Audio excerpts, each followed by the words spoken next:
So what's been going on in Rochdale? A short video for you on that, but before I get into it, just a bit of background. I lived in Rochdale until I was 18 years of age. I go back there, I don't know, a couple of times a year. So I'm fairly familiar with the town. And the first thing that you need to understand is this misnomer, this phrase that's bandied about, multicultural. Rochdale is a perfect example of why the UK is not a multicultural society. There's probably, if you trust the official figures, somewhere between 20 and 30% of the population of Rochdale is Pakistani Muslim. So some people go, oh, well, it's a multicultural town then, isn't it? It's not a multicultural town. It's a monocultural town. And what I mean by that is that the Pakistani Muslims live more or less around the train station, and everyone else lives in the other parts of Rochdale. And these two communities, Muslim and non-Muslim, live entirely separate lives. They don't really meet with each other. They don't go to the same schools. Their kids don't go to the same schools. They don't go to the same shops. They live entirely separate lives, and in the main, they don't communicate with each other. The other thing to bear in mind is that these different parts of Rochdale look very, very different from each other, because when people move to a new country, they don't just give up their old culture, they bring it with them. And you can definitely see that in Rochdale, much as you can see it in places like Luton or Southall. It's just a fact. So the Muslim population of Rochdale basically came over in the 60s and 70s to work in the cotton mills. When that work dried up, the immigration didn't dry up because it's been driven mostly by welfare arbitrage. So people in Punjab, Pakistan, that region of Pakistan, they've been carrying on moving to the UK because they get access to housing benefits, priority in terms of social housing, because Rochdale Council operates racist housing policies. Yeah, and basically you can't blame people for wanting to move from a country where they might have to work very, very long hours, and then they can move to another country where they can live on welfare and receive more income and have a higher material standard of living. So that's basically what's been going on in Rochdale over the long term. So the next part of the video, I'm going to focus in very much on what's happened in this by-election. So this by-election happened because the Labour MP died, so they needed a replacement. First good news is that the turnout in this by-election was less than 40%. So as I've said to you on previous videos, if we can get that figure below 30%, then there's no way they can really claim the powers that shouldn't be, that is, that they have a mandate to govern over us, because hardly anybody, a clear minority of people, are still engaging with their political system. So this was the first good bit of good news that came out of the Rochdale by-election, is that most people shunned it. Over 60% of people who were eligible to vote in Rochdale decided not to vote. They presumably viewed it as a pointless exercise. From their perspective, sitting at home watching TV or reading a book or whatever was more valuable to them than casting a vote in our sham democracy. So the second good thing that happened was a guy called George Galloway, who stood as an MP before.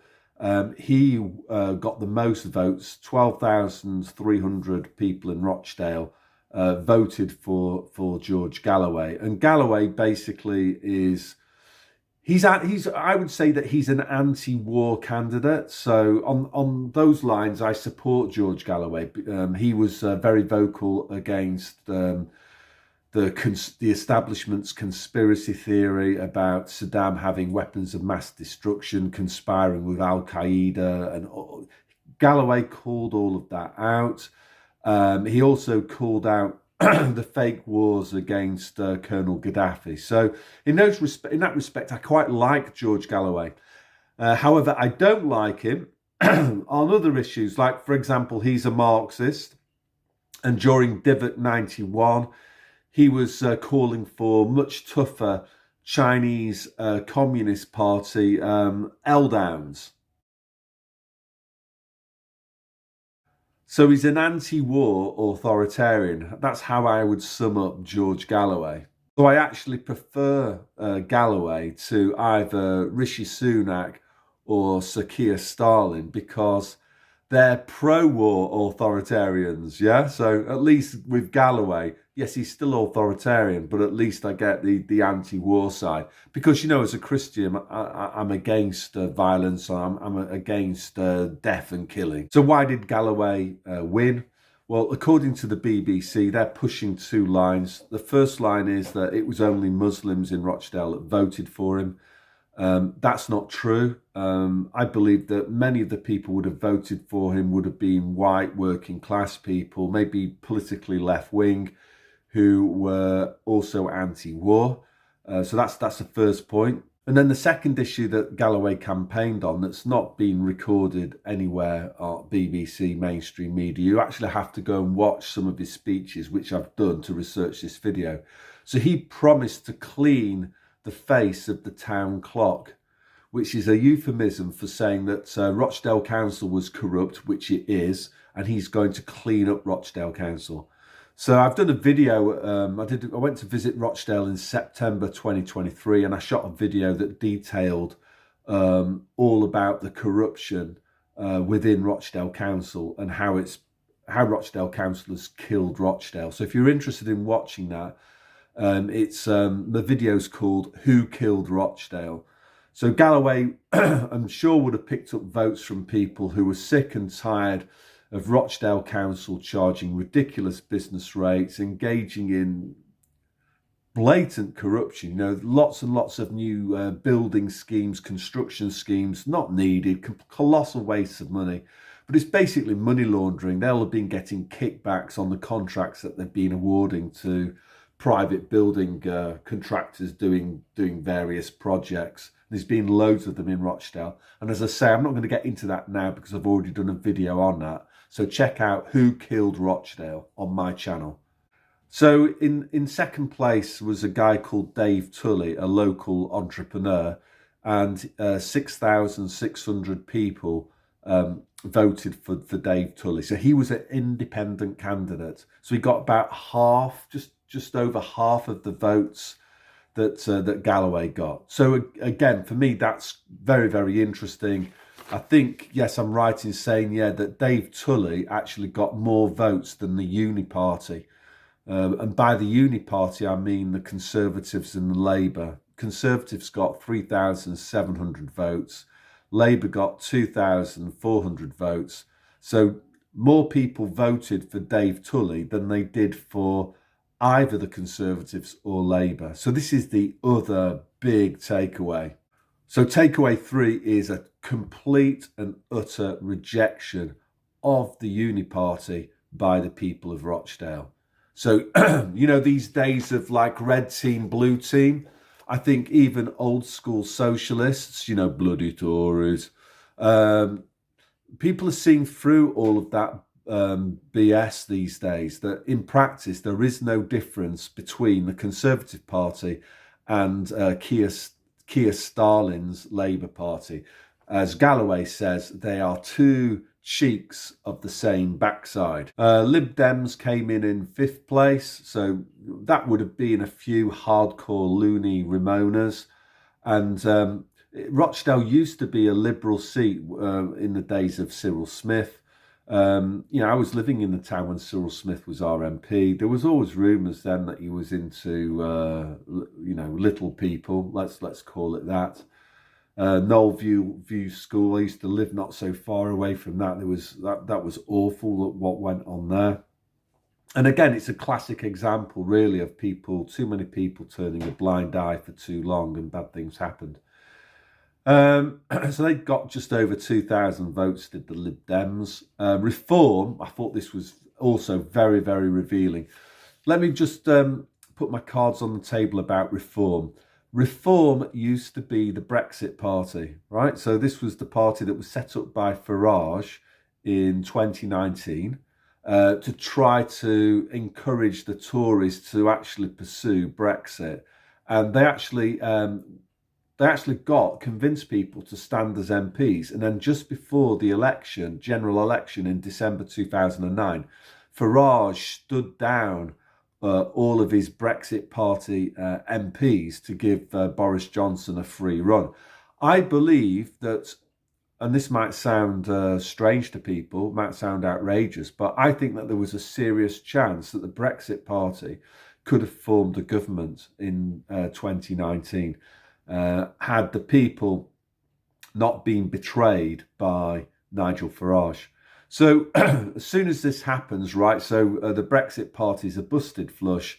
So they do what they normally do. They rebrand it. So the Brexit party became Reform under a guy called Richard Tice. Richard Tice is completely establishment. This Reform is if you still think that Reform are going to offer you a genuine alternative to the Uni Party, I'll have several pints of what you've been drinking, because this entity is completely corrupt, completely co-opted, completely part of the establishment, and the idea of it is to try to pick up disillusioned Conservatives, but to keep them within a controlled political system, which is basically what Reform are. They are part of a controlled Uni Party. Whoever you vote for, you're not going to get any change. So anyway, they put up this guy called Simon Danczuk. He was a previous Labour MP. You know, again, well, you can read all about the kind of, he was sending dodgy photographs to people, allegedly, like young people. So very strange choice for to stand as an MP. So yeah, they got absolutely crushed. So here's some more good news, right? That I'm sure the establishment had high hopes for the Reform Party. I'm sure that they were thinking, well, maybe it goes to, they were thinking probably it will go to, the Rochdale by-election will go to, number one, the Labour Party, Sir Keir Starling. And if it doesn't, then it's going to go to the Reform. So either way, Labour, Reform, same difference, part of the Uni Party, the establishment wins. What was incredible about the Rochdale by-election was that the Uni Party was crushed, absolutely crushed. So final conclusions then. So conclusion number one, as I say, is the rejection of the Uni Party. They've cast a spell on the general public, and I think that that spell has been broken. People have seen through the Uni Party. Conservative, Labour, Reform, Liberal Democrat. People are not prepared to vote for these parties because they know they're identical, homogenous. They might sound a little bit different, but they all stand for the same thing. It's the thing that the people of Rochdale, and I believe the people of the whole of Great Britain, will reject if and when the next general election takes place.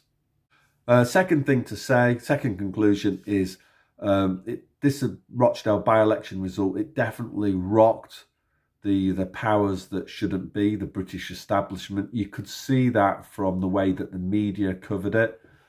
George Galloway, as I say, I'm not really a fan of the bloke because he's a Marxist. I like his anti-war stance, but you can tell that he's not part of the Uni Party because just like Jeremy Corbyn, Sly News, BBC, The Guardian, they all go after the bloke. And I remember with when Jeremy Corbyn was Labour leader, you know, and I used to listen to Radio 4 back then. Every single day it was like, you know, Jeremy Corbyn ate my hamster. Just like ridiculous stuff about Jeremy Corbyn, the establishment desperately trying to discredit the bloke. Same thing has always been the case with George Galloway. And, So the Sly News interview that he gave where, like, Galloway, because he's quite a clever bloke, he just wiped the floor with them. So they hate Galloway and they'll be after him. Any chance that they get to try to discredit the bloke, they'll be straight onto him. But the thing is it's not going to work anymore. They could call him far right, far left. It's not going to work with them because, as I said to you a minute ago, their spell over us has broken. And I think a lot of that was, they took a massive gamble in 2020, didn't they? A massive authoritarian power grab. People have realised now that they were sold a pup in terms of the tickets to the Britney Spears and the Boosters concerts, and they're pretty angry about it. And they're also pretty angry about, the orchestrated deaths that are taking part in the Middle East at the moment. They don't like that because unlike them, we're decent people. We don't like to see, people being killed.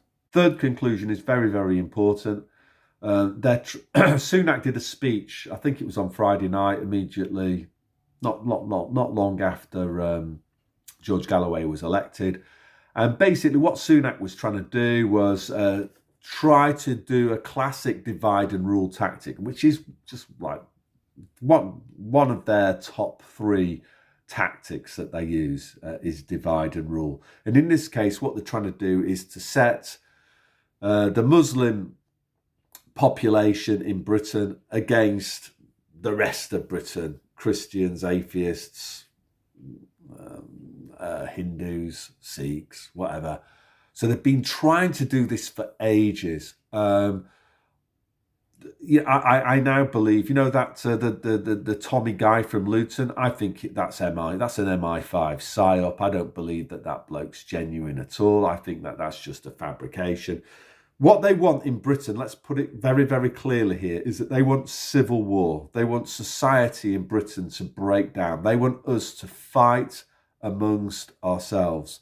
And what I can say to you as a Christian, is that we must reject their hatred, We must reject the idea that all of our problems are down to some other group, Because that's what they're trying to do. It's called divide and rule. Oh, are you on the side of Palestine or are you on the side of Israel?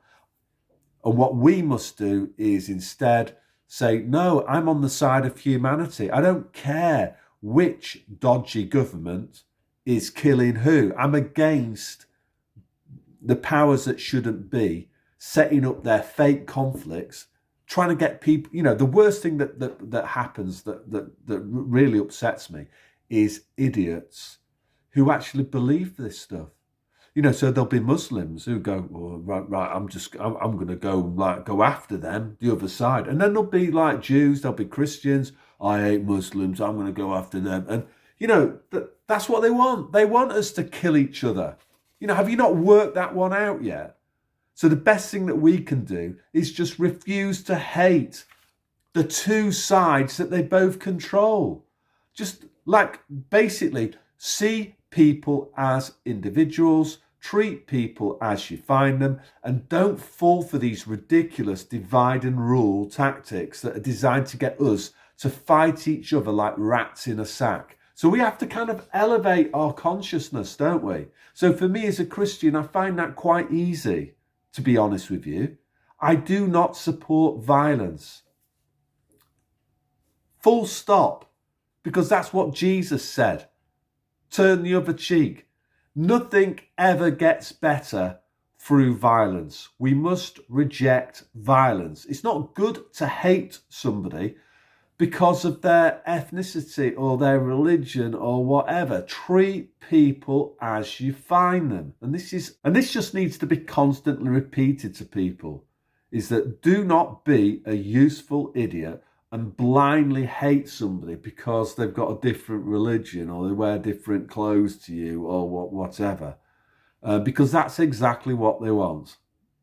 And by the way, that's not to say that Britain doesn't have an immigration problem, that Britain doesn't have a low-skilled immigration problem. But the problem to that is not like a civil war. The problem to that is that we establish a society where legalised theft is over. And I'm talking about here completely abolishing the benefit system, the state education, state healthcare, because that's the main reason why these people are coming to the UK in the first place. We just get rid of all of that.